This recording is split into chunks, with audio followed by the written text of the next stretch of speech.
নতুন মৌসুমে club football শুরু হওয়ার আগে ক্লাব ফ্রেন্ডলি ম্যাচে ব্যস্ত দলগুলো। মৌসুমের যাত্রা শুরু করার আগেই ক্লাব ফ্রেন্ডলি ম্যাচ খেলে নিজেদের ঝালাই করে নিচ্ছে তারা।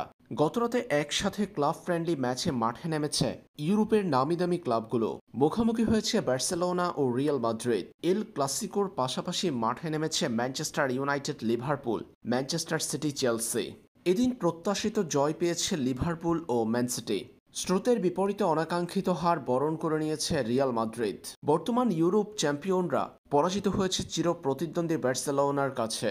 মেটলাইফ স্টেডিয়ামে এল ক্লাসিকোতে বার্সেলোনার বিপক্ষে 2-1 গোলে পরাজিত হয়েছে রিয়াল মাদ্রিদ।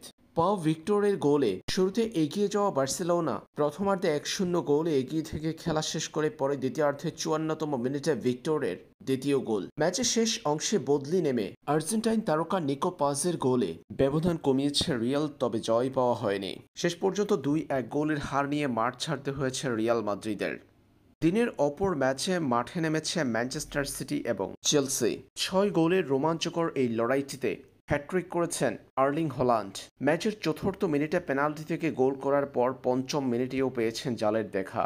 1 মিনিটের ব্যবধানে 2 গোল করা আর্লিং হল্যান্ড দ্বিতীয়ার্ধের 56তম মিনিটে পূর্ণ করেছেন হ্যাট্রিক।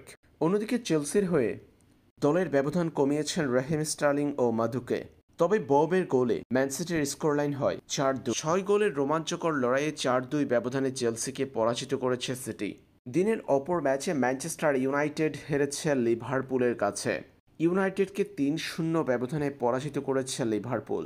ম্যাচের 10ম মিনিটে কারভালোর গোলে এগিয়ে যাওয়ার পর 36তম মিনিটে জোনসের গোল এবং শেষ অংশে 61তম মিনিটে থিসিমিকাসের গোলে 3-0 ব্যবধানে জিতে লিভারপুল।